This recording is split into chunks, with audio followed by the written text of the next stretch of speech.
మొన్న ఏదో ఒకటి చదువుతా ఉన్నాను ఆర్టికల్, అమెరికా లండన్ దేశాల్లో 1,00,000 చర్చెస్ అమ్మకానికి రెడీగా ఉన్నాయంట. 1,00,000 చర్చెస్. ఒక్కొక్క చర్చ్కి 100 మందిని వేసుకున్న దాదాపు 1,000,000 మంది, దాదాపు 1,000,000 మంది ప్రభువుని విడిచిపెట్టారు. ఎంత విచారకరమైన విషయం. సంఘం ఎక్కడి నుంచి వచ్చింది? అక్కడి నుంచి వచ్చింది.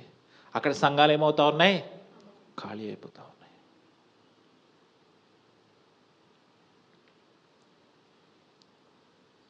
అయితే భారతదేశం నుంచి మిషనరీలు లేచుతురుగాక. హల్లెలూయా.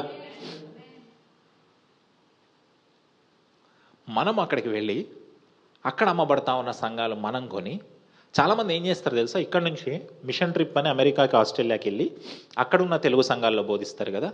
కానీ మన సంఘాల నుంచి మనం అక్కడికి వెళ్ళి అక్కడ వారికి సువార్త చెప్పి మళ్ళీ ఆ 1,00,000 సంఘాలని మనం స్వాధీనపరచుకుందుముగాక.